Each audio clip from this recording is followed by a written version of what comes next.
Joining us now, Chris Howard with the Mississippi Department of Rehab Services and Dorothy Young, Director of the Office of Vocational Rehabilitation for the Blind. Chris, Dorothy, thanks for coming in. Yes, sir. Thanks for having us on the show today. So October is National Disability Employment Awareness Month. Is that correct? That's correct. The U.S. Department of Labor designates the month of October as, like you said, National Disability Employment Awareness Month. But, we always like to say at the Department of Rehab Services, every month is Disability Employment Awareness Month because that's what we do across the state, helping individuals with disabilities prepare for and obtain great jobs, jobs that will provide for themselves and their families and just really help those individuals find a great career. Yeah. Chris, how has that changed from a technology perspective? I've got to believe there have been some new tools and resources that have been developed through the years to help in this effort. Yeah, there's so much technology out there. I mean, even if you just look at your cell phone, there's so many apps out there for an individual who maybe is deaf, maybe have a learning disability. There are a lot of apps there. Dorothy and I were talking a while back. There's actually, you can get a cane. Individuals who are blind or visually impaired may use a cane.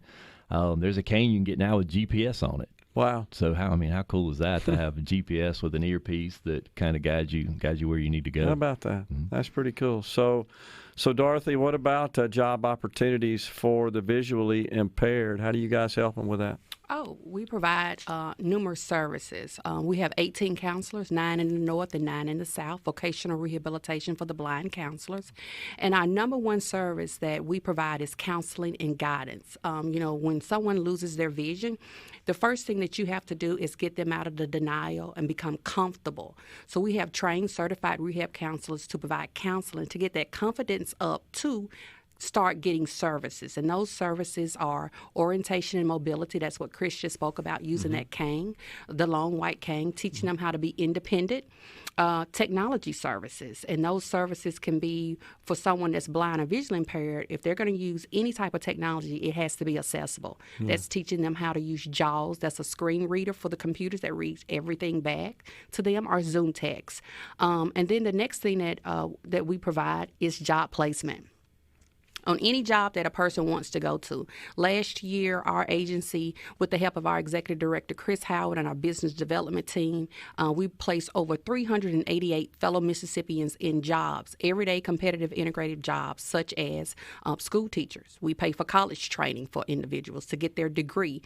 We had several that we closed that's working in our school system around the state as school teachers. Yeah. Visually impaired, but they're working. And as a school teacher, the next high occupation that we place folks is an engineer.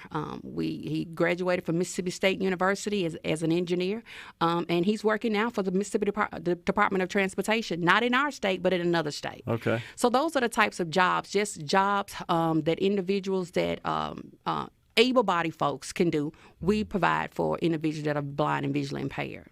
So Chris, how do the employers, how are they made aware of these opportunities to hire these folks with these disabilities? How do you guys communicate that to them and let them know, I guess, who you're working with, who's available, and maybe what their responsibilities, if any, would be? Yeah, so first thing is we have a business development unit. We have business development officers all around the state, and that's their job. Their job is to go out and talk to employers, tell employers about, the numbers of hiring individuals with disabilities. There's so many studies out there that show, if you hire a person with a disability, that person is going to be so much loyal to the company than, say, a person who doesn't have a disability. I mean, you think about, the job market right now. People are jumping jobs like crazy for more money or better benefits or things like that. But, what you'll find is if you hire a person with a disability, they're going to be there. They're going to be there for the long haul. They're going to meet production, and they're going to stick with you. So, you think about it as a business owner, all the money you may spend training someone just for them to leave in 6 months or a year. Yeah. Whereas you spend the money to assist a person with a disability in getting that training, which, again, a lot of it we already do. But once that person is placed in employment, they're going to be there. They're going to do a great job, and they're going to be loyal to that company. What kind of feedback, Dorothy, do you hear from the employers, those that hire these folks? Oh, yeah, we get feedback. We have an internship program, the first summer internship program for people with disabilities, specifically individuals that were blind and visually impaired. So once we put them on that internship, the employer calls us, the next year, hey, are you going to send us another candidate? Because this one, as Chris stated, worked out perfect. Because one of the things that the employer always wants to know, can the person do the job? Yeah. That's the main question. Sure. Can they do the job? Yes, they can do the job, and they're going to be independent on that job. And independence for someone that's visually impaired or blind is meaning that our agency would teach someone that's blind and visually impaired, once we get them on that job, orientation and mobility on that job. From one office to maybe to the break room, to the different conference rooms. We would teach those services with that client on that job for that employer. Don't have to do that. That helps makes the person independent. I see. Makes sense. And another good thing, too, for the employers is, if a person is on an internship or maybe they're on a job tryout, a lot of times we can pay for the wages, to help that person get that experience and get through the door. So, again, talking to the business owners, we can help pay those wages to get that person an internship or a job tryout. And the really cool thing about the program is, let's say that it doesn't work out. The good thing is that person now has job experience to put on a resume. Yeah. So we look at it as a win-win. We hope the person's going to get hired, but if something happens and they don't, then that person has job experience to put on a resume to try to find something else. That makes sense. So, Dorothy, I noticed you've got some what looks like some charts and statistical data there. Is there something you want to share? Oh, yes. I wanted to tell you how the agency, Mississippi Department of Rehab Service, specifically our Office of Vocational Rehab for the Blind, has been doing every year. And this is to commend to our executive director and all of the staff out there. Every year we serve over 2,000 Mississippians with the 4 major leading causes of blindness. That could be your diabetic retinopathy individuals, cataracts, glaucoma, or macular degeneration. We've had a spike in retinitis pigmentosa in our state here. We serve those individuals, and every year we've gone up, increase in employment outcomes from the services. So last year, like I said, we served 1,745 fellow Mississippians that were blind or visually impaired, closed 388 employment in competitive integrative employment. And what's different about this statistic is they're being closed with benefits. So their individuals are receiving insurance. Individuals are having a hourly higher wage. Out of those 388 folks that we served, closed, the average hourly wage is $17.88. And this is a difference here. 68 of those folks had either got some type of certification or college training. Wow.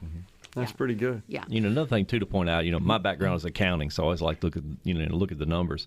But InSpark did a return on investment study for us. They do it every year, and the return on investment is 1.8 for every state dollar. So, what that means is when we put a person with a disability back to employment or into employment, the state's getting their dollar back plus another 80 cents. So, that's through state income tax, reduction in benefits, state benefits. So, we like to say our program more than pays for itself when we put a person back to work. So it being National Disability Employment Awareness Month, Chris, anything in particular you guys are doing to promote that and highlight that? Oh, yeah. Yeah, we're doing this, being on the radio, a lot of social media. Go to mdrs.ms.gov or go on Facebook to our Facebook page.